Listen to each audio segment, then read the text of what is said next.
S, ಮಹಾರಾಷ್ಟ್ರದಿಂದ ಉಡುಪಿಗೂ ಕೂಡ ಬಂದಿದೆ ರೈಲು. ಮುಂಬೈನಿಂದ ಈ ರೈಲಿನ ಮೂಲಕ 135 ಜನ ಪ್ರಯಾಣಿಕರು ಆಗಮಿಸಿದ್ದಾರೆ. ಮುಂಬೈ ಎರ್ನಾಕುಳಂ ಮಾರ್ಗದ ಲೋಕಮಾನ್ಯ ತಿಲಕ್ ಎಕ್ಸ್‌ಪ್ರೆಸ್ ರೈಲಿನಲ್ಲಿ ಮುಂಬೈನಿಂದ ಉಡುಪಿಗೆ ಆಗಮಿಸಿದ್ದಾರೆ 135 ಜನ ಪ್ರಯಾಣಿಕರು. ಮುಂಬೈನಿಂದ ಬಂದಂತ ಎಲ್ಲರಿಗೂ ಈಗ ಹೋಟೆಲ್ ಕ್ವಾರಂಟೈನ್ ಮಾಡಲಾಗಿದೆ. ಜಿಲ್ಲಾಡಳಿತ ಅವರನ್ನ ಕ್ವಾರಂಟೈನ್ ಮಾಡುವ ಹಾಗೆ ಸೂಚನೆಯನ್ನ ಕೊಟ್ಟಿದ್ದು ಎಲ್ಲರಿಗೂ ಕೂಡ ಹೋಟೆಲ್ ಕ್ವಾರಂಟೈನ್ನ ವ್ಯವಸ್ಥೆಗಳಾಗಿದೆ. ರೈಲು ನಿಲ್ದಾಣದಲ್ಲಿ ಪೊಲೀಸ್ ಬಂದೋಬಸ್ತನ್ನ ಏರ್ಪಡಿಸಿ ನೋಡಲ್ ಆಫೀಸರ್ಗಳ ಮೂಲಕ ಬಂದಿರುವಂತಹ ಎಲ್ಲ ಪ್ರಯಾಣಿಕರ ನೋಂದಣಿ ಪ್ರಕ್ರಿಯೆಗಳು ಕೂಡ ಆಗಿದೆ. ಕೈಗೆ ಸೀಲ್ ಹಾಕಿ ಹೋಟೆಲ್ ಕ್ವಾರಂಟೈನ್ಗೆ ಕಳಿಸುವಂತಹ ಕೆಲಸವನ್ನ ಉಡುಪಿ ಜಿಲ್ಲಾಡಳಿತಕ್ಕೆ ಸಂಬಂಧಪಟ್ಟ ಅಧಿಕಾರಿಗಳು ಮಾಡಿದ್ದಾರೆ.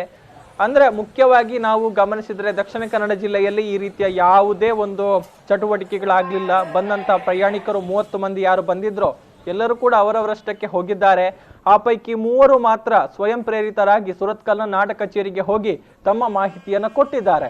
ಆದರೆ ಉಡುಪಿ ಜಿಲ್ಲೆಯ ವಿಚಾರಕ್ಕೆ ಬಂದ್ರೆ ಉಡುಪಿ ಜಿಲ್ಲೆಯಲ್ಲಿ ಈ ಒಂದು ವಿಚಾರವನ್ನ ಅತ್ಯಂತ ಸ್ಪಷ್ಟವಾಗಿ ಅತ್ಯಂತ ದಕ್ಷವಾಗಿ ನಿಭಾಯಿಸಲಾಗಿದೆ. ಬಂದಿರುವಂತಹ 135 ಜನ ಪ್ರಯಾಣಿಕರಿಗೂ ಕೂಡ ಎಲ್ಲಾ ರೀತಿಯ ವ್ಯವಸ್ಥೆಯನ್ನ ಮಾಡಲಾಗಿದೆ. ಅಂದ್ರೆ ಇಂತಹ ಸಂದರ್ಭದಲ್ಲಿ ಬಹಳ ಮುಖ್ಯವಾಗಿ ಬೇಕಾಗಿರುವಂತಹ ವಿಚಾರ ಅವರ ಮಾಹಿತಿಯನ್ನ ಸಂಗ್ರಹ ಮಾಡುವಂಥದ್ದು. ಯಾಕೆ ಅಂತ ಹೇಳಿದ್ರೆ ಮುಂದಿನ ದಿನಗಳಲ್ಲಿ ಏನಾದ್ರೂ ಅವರಿಗೆ ಏನಾದ್ರೂ ಪಾಸಿಟಿವ್ ಕಂಡು ಬಂದ್ರೆ ಅಥವಾ ಇನ್ನಿತರ ವಿಚಾರಗಳು ಏನಾದ್ರೂ ಇದ್ರೆ ಎಲ್ಲವನ್ನು ನಿಗಾ ವಹಿಸೋದಿಕ್ಕೆ ಸಾಧ್ಯ ಆಗುತ್ತೆ. ಯಾಕಂತ ಹೇಳಿದ್ರೆ ಹೋಟೆಲ್ ಕ್ವಾರಂಟೈನ್ ಅನ್ನು ಮುಗಿಸಿ ಹೋದ ಬಳಿಕ ಮನೆಯಲ್ಲೇ ಕ್ವಾರಂಟೈನ್ ಆಗಬೇಕು, ಅವರು ನಿಯಮಗಳನ್ನ ಕ್ರಮಬದ್ಧವಾಗಿ ಪಾಲನೆ ಮಾಡಿದ್ದಾರಾ ಇಲ್ವಾ ಅನ್ನುವಂತಹ ಒಂದು ಫಾಲೋಅಪ್ ಗಳನ್ನ ಕೂಡ ಇಲ್ಲಿ ಆರೋಗ್ಯ ಇಲಾಖೆ ನೋಡ್ಕೊಳ್ಬೇಕಾಗತ್ತೆ. ಸೊ ಆ ಎಲ್ಲ ನಿಟ್ಟಿನಲ್ಲಿ ಅವರು ಯಾರು, ಎಲ್ಲಿನವರು, ಯಾವ ಊರಿನವರು ಅನ್ನುವಂತಹ ಮಾಹಿತಿ ಬಹಳ ಮುಖ್ಯವಾಗಿ ಬೇಕಾಗುತ್ತೆ.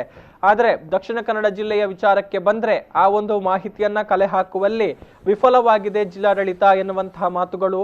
ಆದರೆ ಉಡುಪಿ ಜಿಲ್ಲೆಯಲ್ಲಿ ಆ ಒಂದು ವಿಚಾರವನ್ನ ಅತ್ಯಂತ ದಕ್ಷವಾಗಿ ನಿಭಾಯಿಸಿದ್ದಾರೆ ಅಧಿಕಾರಿಗಳು. ರಾತ್ರಿ ರೈಲು ನಿಲ್ದಾಣದಲ್ಲಿ ಉಪಸ್ಥಿತರಿದ್ರು. ರೈಲು ಬರುವಂತಹ ಸಮಯದಲ್ಲಿ ಉಡುಪಿಗೆ ಆಗಮಿಸಿದಂತಹ ಎಲ್ಲಾ 135 ಪ್ರಯಾಣಿಕರ ಮಾಹಿತಿಯನ್ನ ಸಂಗ್ರಹ ಮಾಡಿ ಅವರನ್ನ ನೋಂದಣಿ ಮಾಡಿಕೊಂಡು ಹೋಟೆಲ್ ಕ್ವಾರಂಟೈನ್ಗೆ ಕಳಿಸುವಂತಹ ವ್ಯವಸ್ಥೆಗಳನ್ನ ಮಾಡಿದ್ದಾರೆ. 7 ದಿನಗಳ ಹೋಟೆಲ್ ಕ್ವಾರಂಟೈನ್, ಆ ಬಳಿಕ ಅವರಿಗೆ ಹೋಮ್ ಕ್ವಾರಂಟೈನ್ನ ಸೂಚನೆಗಳನ್ನ ಈಗ ಕೊಡಲಾಗಿದೆ ಎನ್ನುವಂತಹ ಡೀಟೇಲ್ಸ್ ಬರ್ತಾ ಇದೆ.